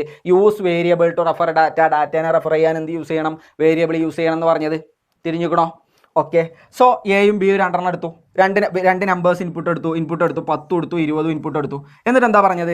സ്റ്റെപ്പ് 3, മൂന്നാമത്തെ സ്റ്റെപ്പിൽ എന്താ പറഞ്ഞത്? S = A+B. അപ്പോൾ ഒരാളും കൂടെ വേണം S എന്ന് പറഞ്ഞിട്ട് അതിൻ്റെ ഉള്ളിൽ എന്ത് സ്റ്റോർ ചെയ്ത് വെച്ചു? Aയും Bയും കൂടെ കൂട്ടിയത് സ്റ്റോർ ചെയ്ത് വെച്ചു. 30 അതിൻ്റെ ഉള്ളിൽ ഉണ്ടാവും. എന്നിട്ട് എന്താ പറഞ്ഞത്? പ്രിന്റ് S പ്രിന്റ് ചെയ്യണം. അപ്പോൾ എന്താ നമുക്ക് ആൻസർ ആയിട്ട് കിട്ടുക? 30 ആൻസർ ആയിട്ട് കിട്ടും. ഇനി കഴിഞ്ഞില്ലേ? പരിപാടി കഴിഞ്ഞില്ലേ? സമ്മ് കണ്ടുപിടിച്ച് കഴിഞ്ഞില്ലേ? നിർത്തണം എന്നുണ്ടെങ്കിൽ എന്ത് യൂസ് ചെയ്യണം? സ്റ്റോപ്പ് യൂസ് ചെയ്യണം. അപ്പോൾ ഇനി ഫ്ലോ ചാർട്ടിലേക്ക് വരികയാണെങ്കിലോ, ഫ്ലോ ചാർട്ടിലേക്ക് ഇതേ പരിപാടി തന്നെയാണ്. സ്റ്റാർട്ടിനും സ്റ്റോപ്പിനും നമ്മൾ യൂസ് ചെയ്യുന്നത് എന്താണ്? എലിപ്സ് ആണ് യൂസ് ചെയ്യുന്നത്. ഇൻപുട്ട് അല്ലെങ്കിൽ ഔട്ട്പുട്ടിന് വേണ്ടി നമ്മൾ യൂസ് ചെയ്യുന്ന ഏതാണ്? പാരലോഗ്രാം ആണ് യൂസ് ചെയ്യുക. അപ്പോൾ ഈ സ്റ്റേറ്റ്മെന്റ് നമ്മൾ പാരലോഗ്രാമിൽ എഴുതണം. ഇതെന്താ സാധനം? ഇത് പ്രോസസ്സാണ്. അപ്പോൾ അത് എന്തിലെഴുതിയിരിക്കണം? എന്തിലെഴുതിയിരിക്കണടാ? റെക്ടാങ്കിളിൽ എഴുതിയിരിക്കണം. ക്ലിയർ അല്ലേ? ഓക്കെ ആണല്ലോ? അപ്പോൾ എന്നാൽ ഇനി ഫ്ലോ ചാർട്ട് ഒന്ന് നോക്കിയടാ. നേരത്തെ പറഞ്ഞ പോലെ തന്നെ സ്റ്റാർട്ടും സ്റ്റോപ്പും എന്തിൻ്റെ ഉള്ളിൽ ഇട്ട് വെച്ചിട്ടുണ്ട്? എലിപ്സിൻ്റെ ഉള്ളിൽ ഇട്ട് വെച്ചിട്ടുണ്ട്. അതുപോലെ ഇൻപുട്ടും അതുപോലെ പ്രിന്റും എന്തിൻ്റെ ഉള്ളിൽ കയറ്റി വെച്ചിട്ടുണ്ട്? പാരലോഗ്രാമിൻ്റെ ഉള്ളിൽ കയറ്റി വെച്ചിട്ടുണ്ട്. പ്രോസസ്സിംഗ് എന്തിൻ്റെ ഉള്ളിലും കൊടുത്തിട്ടുണ്ട്? റെക്ടാങ്കിളിൻ്റെ ഉള്ളിലും കൊടുത്തിട്ടുണ്ട്. ഇത്രയേ ഉള്ളൂ പരിപാടി. നമുക്ക് അടുത്ത അൽഗോരിതം നോക്കാം. അടുത്ത എന്താ പറഞ്ഞിട്ടുള്ളത്? Average of 3 numbers. 3 നമ്പേഴ്സിൻ്റെ ആവറേജ് കണ്ടുപിടിക്കാനാണ്. നോക്കിയാടാ, ഫസ്റ്റ് തന്നെ നമ്മൾ സ്റ്റാർട്ട് ചെയ്തു. 3 നമ്പറിൻ്റെ ആവറേജ് കണ്ടുപിടിക്കണം എന്നുണ്ടെങ്കിൽ സ്വാഭാവികമായിട്ടും അവിടെ എത്ര വേണം? 3 നമ്പർ വേണം. അതുകൊണ്ട് 3 നമ്പർ ഇൻപുട്ട് എടുത്തു. ABC എന്ന് പറഞ്ഞിട്ട് 3 നമ്പർ ഇൻപുട്ട് എടുത്തു. ക്ലിയർ ആണോ? എന്നിട്ട് ആ 3 നമ്പറിൻ്റെയും സമ്മ് കണ്ടുപിടിക്കണ്ടേ? അപ്പോൾ S = A+B+C എന്ന് കൊടുത്തു. ക്ലിയർ ആണല്ലോ? അത് കഴിഞ്ഞിട്ട് ഇതിൻ്റെ ആവറേജ് കാണണം. ആവറേജ് കണ്ടുപിടിക്കാൻ എന്ത് ചെയ്താൽ മതി? സമ്മിനെ 3 കൊണ്ട് ഡിവൈഡ് ചെയ്താൽ മതി. 3 നമ്പർ അല്ലേ ഉള്ളത്, അതുകൊണ്ട് 3 കൊണ്ട് ഡിവൈഡ് ചെയ്തു. ABG = S/3 എന്ന് കൊടുത്തു. സമ്മും കിട്ടി, ആവറേജും കിട്ടി. ഇത് എന്ത് ചെയ്യണം? പ്രിന്റ് ചെയ്യണം. സോ പ്രിന്റ് S/AB എന്ന് പറഞ്ഞിട്ട് എസും ABGയും എന്ത് ചെയ്തു? പ്രിന്റ് ചെയ്തു. റെഡി ആണല്ലോ? അത് കഴിഞ്ഞു. അതോ അവിടെ പരിപാടി തീർന്നിട്ടുണ്ട്. പരിപാടി തീർന്നാൽ നമ്മൾ എന്ത് ചെയ്തു? പരിപാടി തീർന്നാൽ നമ്മൾ എന്ത് ചെയ്തോടാ? നേരെ സ്റ്റോപ്പ് ചെയ്തു കൊടുത്തു. ക്ലിയർ ആണല്ലോ? ക്ലിയർ അല്ലേ? ഓക്കെ. ഇനി എന്താണ് പരിപാടി? ഈ സെയിം സാധനത്തിൻ്റെ എന്ത് വരക്കണം? ഈ സെയിം സാധനത്തിൻ്റെ ഫ്ലോ ചാർട്ട് വരക്കണം. എങ്ങനെയാണ് ഫ്ലോ ചാർട്ട് വരക്കൽ? നമ്മൾ നേരത്തെ പറഞ്ഞു സ്റ്റാർട്ടും സ്റ്റോപ്പും എന്തിൻ്റെ ഉള്ളിൽ കയറ്റണം? എലിപ്സിൻ്റെ ഉള്ളിൽ കയറ്റണം. ഇൻപുട്ട് എന്ന് പറയുന്ന സാധനം എന്തിൻ്റെ ഉള്ളിൽ കയറ്റണം? പാരലോഗ്രാമിൻ്റെ ഉള്ളിൽ കയറ്റണം. അതേപോലെ പ്രിന്റ് എന്ന് പറഞ്ഞാലും ആ സാധനം എന്തിൻ്റെ ഉള്ളിൽ കയറ്റണം? പാരലോഗ്രാമിൻ്റെ ഉള്ളിൽ കയറ്റണം. ഇതെന്താണ്? പ്രോസസ്സിംഗ് ആണ്. അപ്പോൾ റെക്ടാങ്കിളിനുള്ളിൽ ഇതും പ്രോസസ്സിംഗ് ആണ്. അപ്പോൾ അതും റെക്ടാങ്കിളിനുള്ളിൽ. ഇനി ഇവിടെ നോക്കിയാടാ, ഇങ്ങനെ തന്നെ അല്ല ഇവിടെ കൊടുത്തിട്ടുള്ളത്. ആദ്യം സ്റ്റാർട്ട് ചെയ്തു, അത് കഴിഞ്ഞിട്ട് ഇൻപുട്ട് എടുത്തു. എയും ബിയും സിയും പാരലോഗ്രാമിൻ്റെ ഉള്ളിൽ കൊടുത്തിട്ടുണ്ട്. പിന്നെ S = A+B+C, അതുപോലെ ABG = S/3. നമ്മൾ നേരത്തെ ഇവിടെ 2 റെക്ടാങ്കിൾ ആയിട്ടാണ് കൊടുത്തത്. ഇങ്ങനെ കൊടുത്താലും കുഴപ്പമില്ല, ഇങ്ങനെ കൊടുത്താലും കുഴപ്പമില്ല. ഇനി രണ്ടെണ്ണവും ഒരുമിച്ച് എഴുതിയാലും കുഴപ്പമില്ല. രണ്ടും ഓക്കെ തന്നെയാണ്. അത് കഴിഞ്ഞിട്ട് നേരെ പ്രിന്റ് ചെയ്തു. പ്രിന്റ് ചെയ്യുന്ന സമയത്ത് പാരലോഗ്രാമിൻ്റെ ഉള്ളിൽ ഇട്ട് കൊടുക്കണം. അത് കഴിഞ്ഞിട്ട് സ്റ്റോപ്പ് കൊടുത്തു. സോ നമുക്ക് അടുത്ത അൽഗോരിതത്തിലേക്ക് പോവാം. അടുത്ത അൽഗോരിതത്തിൽ ബിഗ്ഗസ്റ്റ് ഓഫ് 2 നമ്പേഴ്സ്, 2 നമ്പറിൽ ആരാണ് വലുത് എന്ന് കണ്ടുപിടിക്കാൻ വേണ്ടിയിട്ടുള്ള അൽഗോരിതമാണ് പറഞ്ഞിട്ടുള്ളത്. ഫസ്റ്റ് തന്നെ നമ്മൾ ഫസ്റ്റ് സ്റ്റെപ്പ് എന്താണ് പറയുന്നത്? സ്റ്റാർട്ട് ആണ് ഫസ്റ്റ് സ്റ്റെപ്പ് പറയുന്നത്. First step start. പിന്നെ എന്താ പറഞ്ഞിട്ടുള്ളത്? ഇൻപുട്ട്, 2 നമ്പേഴ്സ് ഇൻപുട്ട് എടുക്കണം. ഇവിടെ നമ്മൾ എയും ബിയും എന്നുള്ളതിന് പകരം എന്തായിട്ട് എടുത്തുള്ളത്? N1 N2 എന്ന് പറഞ്ഞിട്ട് 2 നമ്പറാണ് ഇൻപുട്ട് എടുത്തിട്ടുള്ളത്. 2 നമ്പേഴ്സ് ഇൻപുട്ട് എടുത്തു. ഇനി കൂട്ടത്തിൽ ആരാണ് വലുത് എന്നല്ലേ കണ്ടുപിടിക്കേണ്ടത്. അപ്പോൾ നമ്മൾ എന്തിട്ട് കൊടുത്തു? റിലേഷണൽ ഓപ്പറേറ്റർ നമ്മൾ അവിടെ ഇട്ട് കൊടുത്തു. എന്താണ് റിലേഷണൽ ഓപ്പറേറ്റർ എന്നുള്ളത് നെക്സ്റ്റ് ചാപ്റ്ററിൽ പഠിക്കും. N1 N2 വലുതാണോ എന്നുള്ളത് ചെക്ക് ചെയ്തു. N1 N2 വലുതാണോ? ആണെങ്കിൽ എന്ത് ചെയ്യണം? Print N1 is big. N1 വലുതാണ് എന്നുള്ളത് പ്രിന്റ് ചെയ്യണം. ഇനി അല്ലെങ്കിൽ എന്നുള്ളതിന് നമ്മളിവിടെ താഴെ എന്ത് കൊടുത്തിട്ടുണ്ട്? എൽസ് എന്ന് പറഞ്ഞിട്ട് നമ്മൾ കൊടുത്തിട്ടുണ്ട്. എൽസ് എന്ത് പ്രിന്റ് ചെയ്യണം? Print N2 is big. ഇത് റെഡി ആണെങ്കിൽ എന്ത് നമ്മൾ പ്രിന്റ് ചെയ്യണം? N1 ഈസ് ബിഗ് എന്ന് പ്രിന്റ് ചെയ്യണം. അതല്ലെങ്കിൽ N2 ഈസ് ബിഗ് എന്ന് പ്രിന്റ് ചെയ്യണം. മക്കളെ, ചില നമ്മൾ അൽഗോരിതം എഴുതുന്ന സമയത്ത് ചില അൽഗോരിതത്തിലൊക്കെ ഇങ്ങനെ ഒരു സ്റ്റെപ്പും കൂടെ ഉണ്ടാവാറുണ്ട്. എൻഡ് ഓഫ് ഇഫ് എന്ന് പറഞ്ഞിട്ട് നമ്മളിവിടെ ഇഫ് സ്റ്റാർട്ട് ചെയ്തല്ലോ, ആ ഇഫ് ഇവിടെ അവസാനിച്ചിട്ടുണ്ട് എന്നുള്ളതിന് വേണ്ടിയിട്ട് എൻഡ് ഓഫ് ഇഫ് എന്ന് പറഞ്ഞിട്ട് നമ്മൾ ലാസ്റ്റ് ഒരു സ്റ്റേറ്റ്മെന്റും കൂടെ കൊടുക്കാറുണ്ട്. അത് കഴിഞ്ഞിട്ട് അടുത്ത സ്റ്റെപ്പായിട്ടാണ് നമ്മൾ എന്ത് എഴുതി കൊടുക്കാറുള്ളത്? സ്റ്റോപ്പ് എഴുതി കൊടുക്കാറുള്ളത്. ക്ലിയർ ആണല്ലോ? നെക്സ്റ്റ് ഇതിൻ്റെ തന്നെ എന്ത് നോക്കാം? നമുക്ക് ഫ്ലോ ചാർട്ട് നോക്കാം. ആദ്യം തന്നെ എലിപ്സിൽ എന്ത് കൊടുത്തു? സ്റ്റാർട്ട് കൊടുത്തു. അത് കഴിഞ്ഞിട്ട് ഇൻപുട്ട്, എന്തിൽ ഇൻപുട്ട് എടുത്തു? ഇൻപുട്ട് നമ്മുടെ പാരലോഗ്രാമിൽ N1 N2 ഇൻപുട്ട് എടുത്തു. ഇനി കണ്ടീഷൻ ചെക്ക് ചെയ്യാണ് ചെയ്യുന്നത്. കണ്ടീഷൻ ചെക്ക് ചെയ്യുന്ന സമയത്ത് നമ്മൾ അവിടെ ഏതാണ് യൂസ് ചെയ്യുക? റോംബസ് ആണ് യൂസ് ചെയ്യുക. റോംബസിൽ നമ്മൾ എന്ത് ചെക്ക് ചെയ്തു? ഈസ് N1 > N2 ആണോ നോക്കി. N1 N2 വലുതാണോ നോക്കി. ആണെങ്കിൽ യെസ് ആണെങ്കിൽ എന്ത് പ്രിന്റ് ചെയ്യണം? പ്രിന്റ് N1 പ്രിന്റ് ചെയ്യണം. അതല്ലെങ്കിലോ? അല്ലെങ്കിൽ എന്ത് പ്രിന്റ് ചെയ്യണം? നോ. ഇവിടെ നമ്മൾ കൊടുത്തു, നോ ആണെങ്കിൽ എന്ത് പ്രിന്റ് ചെയ്യണം? N2 എന്ന് പ്രിന്റ് ചെയ്യണം. N1 പ്രിന്റ് ചെയ്താലും ശരി, N2 പ്രിന്റ് ചെയ്താലും ശരി, നേരെ പിന്നെ അവസാനം എവിടേക്ക് എത്തണം? സ്റ്റോപ്പിലേക്ക് എത്തണം. രണ്ടും നേരെ അങ്ങോട്ട് ഇട്ട് കൊടുത്തിട്ടുണ്ട്, സ്റ്റോപ്പിലേക്ക് ഇട്ട് കൊടുത്തിട്ടുണ്ട്. ക്ലിയർ ആണല്ലോ? എങ്കിൽ നമുക്ക് കുറച്ച് ക്വസ്റ്റ്യൻസ് നോക്കാം. ഫസ്റ്റ് തന്നെ name the steps involved in problem solving. Problem സോൾവിങ്ങിൽ ഇൻവോൾവ്ഡ് ആയിട്ടുള്ള സ്റ്റെപ്സ് നമ്മൾ ഫസ്റ്റിൽ തന്നെ പറഞ്ഞിട്ടുണ്ടായിരുന്നു. ആ സ്റ്റെപ്പ് മൊത്തം അതുപോലെ അങ്ങോട്ട് എഴുതി കൊടുത്താൽ മതി. അടുത്ത എന്താ പറഞ്ഞിട്ടുള്ളത്? What is an algorithm? എന്താണ് അൽഗോരിതം? 1 മാർക്കിനൊക്കെയാണ് ചോദിക്കുക. എന്താണ് അൽഗോരിതം എന്ന് പറഞ്ഞാൽ step by step process of step by step procedure to solve a problem ആണ് എന്തെന്ന് പറഞ്ഞിട്ടുണ്ടെങ്കിൽ അൽഗോരിതം എന്ന് പറഞ്ഞിട്ടുണ്ടെങ്കിൽ. അടുത്ത question, pick out the odd one and give reason for your finding. ഇതിൽ ഏതാണ് ഓഡ് വൺ ആയിട്ട് കിടക്കുന്നത്? ഇയാളാണ് ഓഡ് വൺ ആയിട്ട് കിടക്കുന്നത്. കാരണം എന്താണ്? ഇയാൾ പ്രോസസ്സിങ്ങിനുള്ളതാണ്, ഇയാൾ എന്തിനുള്ളതാണ്? ഇൻപുട്ട് ഔട്ട്പുട്ടിനുള്ളതാണ്. ഇയാൾ എന്തിനാ? കണ്ടീഷൻ ചെക്ക് ചെയ്യാൻ വേണ്ടിയിട്ടുള്ളതാണ്. അതുകൊണ്ട് അയാളെയാണ് നമ്മൾ എന്ത് ചെയ്യുക ഓഡ് വൺ ആയിട്ട് കൊടുക്കുക. നെക്സ്റ്റ് എന്താ പറഞ്ഞിട്ടുള്ളത്? In a flow chart the symbol used for പ്രോസസ്സിങ്ങിന് യൂസ് ചെയ്യുന്ന സിമ്പിൾ ഏതാടാ? റോംബസ് ആണ് പ്രോസസ്സിങ്ങിന് വേണ്ടി. സോറി റോംബസ് അല്ല. എന്താണ് യൂസ് ചെയ്യുന്നത്? റെക്റ്റാങ്കിൾ ആണ് പ്രോസസ്സിങ്ങിന് വേണ്ടിയിട്ട് യൂസ് ചെയ്യുക. ഏതാണ് യൂസ് ചെയ്യുക? റെക്റ്റാങ്കിൾ. മക്കളെ ചിത്രം വരച്ചു കൊടുത്താൽ പോരാ, പേര് എഴുതി കൊടുക്കുകയാണ് അവിടെ വേണ്ടത്. അടുത്തതാണ് what are the advantage and disadvantage of flow chart. നേരത്തെ ഞാൻ പറഞ്ഞിട്ടുണ്ടായിരുന്നു, ഇടയ്ക്കിടയ്ക്ക് പരീക്ഷയ്ക്ക് ചോദിക്കാറുള്ളതാണ്. ഈ ടേബിൾ അതുപോലെ അങ്ങോട്ട് കാണാതെ പഠിച്ചു വെച്ചോണ്ടു, അഡ്വാൻറ്റേജും അതുപോലെ ഡിസഡ്വാൻറ്റേജും. നെക്സ്റ്റ് ചോദിച്ചിട്ടുള്ള എന്താണ്? Program written in high level language is known as source code. എന്താണ് പേര് വിളിക്കുക? Source code. അങ്ങനെയാണെങ്കിൽ ഒബ്ജക്റ്റ് കോഡിനെ നമ്മൾ എന്താ പേര് വിളിച്ചിരുന്നത്? ഒബ്ജക്റ്റ് കോഡ് എന്ന് പറഞ്ഞാൽ എന്താണെന്ന് പറഞ്ഞിരുന്നത്? മെസ്സി ലാംഗ്വേജിൽ എഴുതിയിട്ടുള്ള കോഡിനെയാണ് ഒബ്ജക്റ്റ് കോഡ് എന്ന് വിളിക്കുന്നത്. The process of correcting errors in a programming is called. എന്താണ് പേര് വിളിക്കുക? ഡീബഗ്ഗിംഗ് എന്നാണ് പേര് വിളിക്കുക. എന്താണ് പേര് വിളിക്കുക? Debugging. Errors in a program is known as bug. അടുത്ത ക്വസ്റ്റ്യൻ എന്താ? Distinguish between logical error and syntax error. ഇങ്ങനെയൊക്കെ പരീക്ഷയ്ക്ക് ചോദിച്ചിട്ടുണ്ടെങ്കിൽ നിങ്ങൾ ലോജിക്കൽ എറർ എന്താണ്, സിൻടാക്സ് എറർ എന്താണെന്ന് മാത്രം എഴുതി കൊടുത്താൽ പോരാ, എന്താണ് ബഗ് അല്ലെങ്കിൽ എന്താണ് എറർ എന്നുള്ളതും കൂടെ ആദ്യം എഴുതി കൊടുത്തുള്ളൂ. അപ്പോൾ ആദ്യം എന്താണ് ബഗ് എന്ന് എഴുതി കൊടുത്തു. Programming errors is known as bug അല്ലെങ്കിൽ എറർ. ഇതാണ് ബഗ് എന്ന് പറയുന്നത്. ഇങ്ങനത്തെ എത്ര എറേഴ്സ് നമുക്ക് പഠിക്കാറുണ്ട്? There are 3 types of errors are there. അതിലുള്ള 2 എററാണ് ആരെന്ന് പറയുന്നത്? സിൻടാക്സ് എററും ലോജിക്കൽ എററും. എന്നിട്ട് എന്ത് എഴുതി കൊടുക്കുക? എന്താണ് സിൻടാക്സ് എറർ, എന്താണ് ലോജിക്കൽ എറർ എന്നും കൂടെ എഴുതി കൊടുക്കുക. ക്ലിയർ ആണല്ലോ? ഓക്കെ, നെക്സ്റ്റ് ക്വസ്റ്റ്യനിലേക്ക് പോവാം. അടുത്ത ക്വസ്റ്റ്യനിൽ പറഞ്ഞിട്ടുള്ളത് which of the following statement is incorrect. Incorrect ആയിട്ടുള്ള സ്റ്റേറ്റ്മെന്റ് ഏതാണെന്ന് ചോദിച്ചിട്ടുള്ളത്. First one, syntax error occurred due to violation of rules of programming language. Correct ആണ്. നമ്മുടെ പ്രോഗ്രാമിംഗ് ലാംഗ്വേജിന്റെ റൂൾസിനെ വയലേറ്റ് ചെയ്താലാണ് സിൻടാക്സ് എറർ സംഭവിക്കുക. Incorrect punctuation is an example of syntax error. അതും കറക്റ്റ് ആണ്. പങ്ക്ച്വേഷൻ മാറുന്നതാണ് സിൻടാക്സ് എറർ എന്നുള്ളത് നമ്മൾ ആ സമയത്ത് പറഞ്ഞിട്ടുണ്ടായിരുന്നു. Language processor detect syntax error. Language processors ഏത് ഡിറ്റക്ട് ചെയ്യുന്ന പറഞ്ഞത്? സിൻടാക്സ് എറർ ഡിറ്റക്ട് ഡ്യൂറിംഗ് ട്രാൻസ്ലേഷൻ്റെ ടൈമിലാണ് എന്ത് കണ്ടുപിടിക്കുക? സിൻടാക്സ് എറർ കണ്ടുപിടിക്കുക. ഇപ്പോൾ കൂട്ടത്തിൽ ഞാനൊന്ന് പറഞ്ഞുതരാം. ഈ ട്രാൻസ്ലേഷൻ്റെ സമയത്താണ് സിൻടാക്സ് എറർ കണ്ടുപിടിക്കുക. ലോജിക്കൽ എറർ ആർക്ക് കണ്ടുപിടിക്കാൻ കഴിയൂല? ലാംഗ്വേജ് പ്രോസസ്സേഴ്സിന് കണ്ടുപിടിക്കാൻ കഴിയത്തില്ല. പിന്നെ അടുത്തൊരു പോയിന്റും കൂടെ അതിൻ്റെ കൂട്ടത്തിൽ ഓർത്ത് വെച്ചോ. നമ്മുടെ റൺ ടൈം എറർ ഉണ്ടല്ലോ, അതെപ്പോഴാണ് കണ്ടുപിടിക്കുക? ട്രാൻസ്ലേഷൻ്റെ ടൈമിലല്ല, റണ്ണ് ചെയ്യുന്ന സമയത്താണ് കണ്ടുപിടിക്കുക. അല്ലെങ്കിൽ എക്സിക്യൂഷൻ ടൈമിലാണ് എന്ത് കണ്ടുപിടിക്കുക? ലോജിക്കൽ എറർ കണ്ടുപിടിക്കാനായിട്ട് സാധിക്കുക. അപ്പോൾ സ്വാഭാവികമായിട്ടും അതിൽ നിന്ന് തന്നെ നമുക്ക് ഉറപ്പിക്കാം ഇയാളായിരിക്കും അതിൻ്റെ ആൻസർ എന്നുള്ളത്. ഇനി എന്താണെന്നുള്ളത് നമുക്ക് നോക്കാം.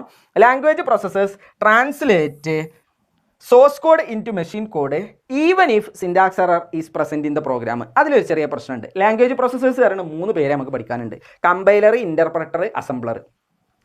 ഈ അസംബ്ലർ എന്ന് പറയുന്ന സാധനം അസംബ്ലി ലാംഗ്വേജിനെ മെഷീൻ ലാംഗ്വേജിക്ക് കൺവേർട്ട് ചെയ്യാനുള്ളതാണ്. അയാളെ തൽക്കാലം നമുക്ക് ഒഴിവാക്കാം. പിന്നെ 2 പേരുണ്ട്, കമ്പൈലറും ഉണ്ട് അതുപോലെ ഇന്റർപ്രറ്ററും ഉണ്ട്. കമ്പൈലറിൻ്റെ സ്വഭാവം എന്താണെന്ന് വെച്ചിട്ടുണ്ടെങ്കിൽ നമ്മൾ എഴുതിയിട്ടുള്ള പ്രോഗ്രാമിനെ മൊത്തത്തിൽ എന്തൊക്കെ കൺവേർട്ട് ചെയ്യും? മെഷീൻ ലാംഗ്വേജിക്ക് കൺവേർട്ട് ചെയ്യും. അതിൽ ഇനി എറർ ഉണ്ടെങ്കിലും ശരി, ഇല്ലെങ്കിലും ശരി, മൂപ്പര് കൺവേർട്ട് ചെയ്യും. അപ്പോൾ ഈ പറഞ്ഞ സ്റ്റേറ്റ്മെൻറ്റ് ശരിയല്ലേ? ശരിയാണ്. പക്ഷേ നമുക്ക് ഒരാളും കൂടെ ലാംഗ്വേജ് പ്രൊസസ്സർ ആയിട്ടുണ്ട്. ആര്? ഇന്റർപ്രറ്റർ. ഇന്റർപ്രറ്ററിൻ്റെ സ്വഭാവം എന്താണെന്ന് വെച്ചാൽ ലൈൻ ബൈ ലൈൻ ട്രാൻസ്ലേഷനാണ്. ഫസ്റ്റ് ലൈന് ട്രാൻസ്ലേറ്റ് ചെയ്യും. അതിലെന്തെങ്കിലും പ്രശ്നം ഉണ്ടോ നോക്കും. ഇല്ലെങ്കിൽ മാത്രമേ രണ്ടാമത്തെ ലൈനിലേക്ക് കിടക്കും. രണ്ടാമത്തെ ലൈൻ ട്രാൻസ്ലേറ്റ് ചെയ്യുന്ന സമയത്ത് അതിൽ എറർ കണ്ടാൽ അവിടെ മൂപ്പര് നിർത്തും. ആ എറർ തിരുത്തിയെങ്കിലേ മൂപ്പര് പിന്നെ മുന്നോട്ട് പോകുള്ളൂ. ഓക്കെ ആണല്ലോ? സോ നമ്മൾ നെക്സ്റ്റ് ക്വസ്റ്റ്യനിലേക്ക് പോകാം. അടുത്ത ക്വസ്റ്റ്യൻ പറയുന്നത് which phase in programming contains preparation of user system manual. ഏത് ഫേസ് ആണ്? സിസ്റ്റം മാനുവൽ, യൂസർ മാനുവൽ ഉണ്ടാക്കുന്നത് ഡോക്യുമെന്റേഷൻ ഫേസ് ആണ്. അടുത്ത് ചോദിച്ചിട്ടുള്ളത് some of the components in phases of programming are given below, write them in order of their ഒക്കറൻസിന്റെ ഓർഡറിൽ എഴുതി കൊടുക്കാനാണ് പറഞ്ഞിട്ടുള്ളത്. ഫസ്റ്റ് വൺ ഏതാണ്? പ്രോബ്ലം ഐഡന്റിഫിക്കേഷൻ ആണ് ഫസ്റ്റ് വൺ. സെക്കൻഡ് വൺ ഏതാണ്? കോഡിംഗ് ആണ് രണ്ടാമത് വരുന്നത്. അത് കഴിഞ്ഞിട്ട് ട്രാൻസ്ലേഷൻ ആണ്. അത് കഴിഞ്ഞിട്ട് ഡോക്യുമെന്റേഷൻ ആണ്. ഓക്കെ ആണല്ലോ? അടുത്തായിട്ട് പറയുന്നത് write an algorithm to find the area of a സർക്കിളിൻ്റെ ഏരിയ കണ്ടുപിടിക്കാനുള്ള അൽഗോരിതം എഴുതാനാണ്. ഫസ്റ്റ് സ്റ്റാർട്ട് ചെയ്തു. ഏരിയ കാണണമെന്നുണ്ടെങ്കിൽ സ്വാഭാവികമായിട്ടും നമുക്ക് റേഡിയസ് വേണം. ആ റേഡിയസ് ഇൻപുട്ട് എടുത്തു. ഇനി അടുത്തതായിട്ട് ഏരിയ കണ്ടുപിടിക്കണം. സോ ഏരിയ ഈക്വൽ ടു നമ്മളുടെ ഏരിയ കാണാനുള്ള ഇക്വേഷൻ πr² ആണ്. ഇത് πr² എഴുതി കൊടുത്തെഴുതിയിട്ട് അവിടെ വർക്ക് ചെയ്യാൻ പോകുന്നില്ല. കാരണം ഒന്നാമത്തെ കാര്യം പ്രോഗ്രാമിംഗ് ലാംഗ്വേജിന് എന്താ അറിയില്ല, പൈൻ്റെ വാല്യൂ അറിയില്ല. സോ അത് നമ്മൾ 3.14 തന്നെ കൊടുക്കണം. ഇൻറ്റു r² എന്ന് പറഞ്ഞ പരിപാടി ഇല്ല, പകരം റേഡിയസ് ഇൻറ്റു റേഡിയസ് എന്ന് കൊടുത്തിരിക്കണം. ഇതാണ് നിങ്ങൾ അവിടെ ശ്രദ്ധിക്കേണ്ട കാര്യം. അത് അതുപോലെ പ്രിന്റ് ചെയ്ത് കൊടുക്കുക. പ്രിന്റ് ഏരിയ കഴിഞ്ഞു, അതുകൊണ്ട് സ്റ്റോപ്പ് ഇട്ട് കൊടുത്തു. അടുത്ത ക്വസ്റ്റ്യനിലേക്ക് പോകാം. അടുത്ത ക്വസ്റ്റ്യനിൽ എന്താ പറഞ്ഞത്? Write an algorithm to print numbers up to 100 in reverse order. Reverse ഓർഡറിൽ ഏതുവരെ പ്രിന്റ് ചെയ്യണം? 1 മുതൽ 100 വരെ എങ്ങനെ പ്രിന്റ് ചെയ്യണം? റിവേഴ്സ് ഓർഡറിൽ പ്രിന്റ് ചെയ്യണം. അതായത് 100, 99, 98 പറഞ്ഞിട്ട് പ്രിന്റ് ചെയ്യണം. നോക്കിയടാ എങ്ങനെയാണ് ചെയ്യുന്നത് നോക്കിയേ. ഫസ്റ്റ് തന്നെ സ്റ്റാർട്ട് ചെയ്തു. n is equal to 100. അപ്പോൾ n എന്ന് പറഞ്ഞിട്ടൊരു വേരിയബിൾ ഉണ്ട്. അതിൻ്റെ വാല്യൂ എത്രയാടാ? 100 ആണ് അതിൻ്റെ വാല്യൂ. എന്നിട്ട് എന്ത് പറഞ്ഞിട്ടുണ്ട്? Repeat step 4 and 5 while n greater than 0. അതായത് എന്നിൻ്റെ വാല്യൂ 0-നേക്കാൾ വലുതാവുന്നിടത്തോളം കാലം 4-മത്തെയും 5-മത്തെയും സ്റ്റെപ്പ് റിപ്പീറ്റ് ചെയ്യണം എന്നാണ് പറഞ്ഞിട്ടുള്ളത്. 4-മത്തെ 5-മത്തെ സ്റ്റെപ്പ് എന്താ പറയുന്നത്? 4-മത്തെ സ്റ്റെപ്പിൽ പറഞ്ഞിട്ടുള്ളത് പ്രിന്റ് n പ്രിന്റ് ചെയ്യണം. എന്നിൽ ഇപ്പോൾ എത്രയാണുള്ളത്? 100 ആണുള്ളത്. സോ 100 പ്രിന്റ് ചെയ്തു. ഇനിയോ n is equal to n minus 1. എന്നിൻ്റെ വാല്യൂ ഒന്ന് കുറച്ച് കൊടുക്കണം. എന്ത് കുറച്ച് കൊടുക്കണം? ഒന്ന് കുറച്ച് കൊടുക്കണം. എന്നിൽ ഇപ്പോൾ എത്രയാണ് ഉണ്ടായിരുന്നത്? 100 ഉണ്ടായിരുന്നത്. അതിൽ നിന്ന് ഒന്ന് കുറച്ച് 99. നമ്മളിവിടെ കണ്ടീഷൻ ചെക്ക് ചെയ്യും. കണ്ടീഷനിൽ എന്താ പറയുന്നത്? 0-നേക്കാൾ വലുതായിരിക്കണം. ഇയാൾ 0-നേക്കാൾ വലുതാണല്ലോ, ആണ്. അപ്പോൾ നമ്മൾ നേരെ എന്ത് പ്രിന്റ് ചെയ്യും? അടുത്ത പോയിന്റ് എന്താ പറയുന്നത്? Print n. 4ഉം 5ഉം സ്റ്റെപ്പ് പ്രോസസ്സ് ചെയ്യാനല്ലേ പറഞ്ഞിട്ടുള്ളത്. 4ാമത്തെ സ്റ്റെപ്പിൽ പറയുന്നത് പ്രിന്റ് n. അപ്പോൾ നമ്മൾ 99 പ്രിന്റ് ചെയ്യും. അത് കഴിഞ്ഞിട്ട് ഒന്നും കൂടെ കുറക്കും. 99 എന്തായിട്ട് മാറും? 98 മാറും. പിന്നെ നമ്മൾ 98 പ്രിന്റ് ചെയ്യും. വീണ്ടും കുറക്കും. ഇവിടെ 97 ആയിട്ട് മാറും. ഇനി 97 പ്രിന്റ് ചെയ്യും. അപ്പോഴൊക്കെ 0-നേക്കാൾ വലുതാണ്. അങ്ങനെ അങ്ങനെ അങ്ങനെ അങ്ങനെ കുറച്ച് ഇവിടെ എന്തായിട്ട് മാറും? 2 വരെ എത്തും. എവിടെ എത്തും? 2-ലെത്തി. 3 പ്രിന്റ് ചെയ്തു. അത് കഴിഞ്ഞിട്ട് 2 പ്രിന്റ് ചെയ്തു. ഇനി വീണ്ടും നമ്മൾ 2ൽ നിന്ന് 1 കുറക്കും. അങ്ങനെ നമുക്ക് ആൻസർ എന്ത് കിട്ടും? 1 കിട്ടും. 1 എന്ന് പറയുന്നത് 0-നേക്കാൾ വലുതാണ്. സോ 1 നമ്മൾ പ്രിന്റ് ചെയ്യും. വീണ്ടും ഒന്നും കൂടെ കുറക്കും. കുറച്ചിട്ട് നമുക്ക് ഇവിടെ എന്ത് കിട്ടും? 0 കിട്ടും. 0 കിട്ടുന്ന സമയത്ത് ഈ കണ്ടീഷൻ ഇവിടെ ചെക്ക് ചെയ്യും. 0 എന്ന് പറയുന്നത് 0-നേക്കാൾ വലുതാണോ? ആണോ? അല്ല. അപ്പോൾ അവിടെ വെച്ച് മൂപ്പര് പരിപാടി അവസാനിപ്പിക്കും. പിന്നെ ഈ താഴെ ഈ സ്റ്റെപ്പും 4ാമത്തെ 5ാമത്തെ സ്റ്റെപ്പ് റെക്കഗ്നൈസ് ചെയ്യാൻ നിൽക്കുമോ? റണ്ണ് ചെയ്യത്തില്ല. നേരെ സ്റ്റെപ്പ് 6ലേക്ക് വരും. അവിടെ എന്താ പറയുന്നത്? സ്റ്റോപ്പ്, അവസാനിപ്പിച്ചോ എന്നാണ് പറയുന്നത്. അവിടെ വെച്ച് പരിപാടി തീരും. സോ ഈ ചാപ്റ്റർ ഇവിടെ അവസാനിച്ചു. അപ്പോൾ വീണ്ടും ഓർമ്മിപ്പിക്കുകയാണ്, ഇതിൻ്റെ നോട്ട്സ് നിങ്ങൾക്ക് ഡൗൺലോഡ് ചെയ്യാൻ കിട്ടും. ആ നോട്ട്സിലുള്ള ഫുള്ള് സാധനവും അതുപോലെ നിങ്ങൾ പഠിച്ചിരിക്കണം. ഒന്നെങ്കിൽ പ്രിൻ്റ് എടുത്തിട്ടോ അല്ലാണ്ടെയോ നിങ്ങൾ പഠിച്ച് എഴുതി റെഡിയാക്കി വെക്കുക. അൽഗോരിതം ഫ്ലോ ചാർട്ടൊക്കെ നമ്മൾ പറഞ്ഞു തന്നിട്ടുള്ള അൽഗോരിതം ഫ്ലോ ചാർട്ടും എല്ലാം നിങ്ങൾ പഠിച്ചു വെക്കുക. കൂടുതൽ പഠിച്ച് ഇടങ്ങാറാവേണ്ട ആവശ്യമില്ല. ഈ പറഞ്ഞു തരുന്ന സാധനം വൃത്തിക്ക് പഠിച്ചാൽ തന്നെ നമുക്ക് നല്ല മാർക്ക് സ്കോർ ചെയ്യാനായിട്ട് പറ്റും. താങ്ക്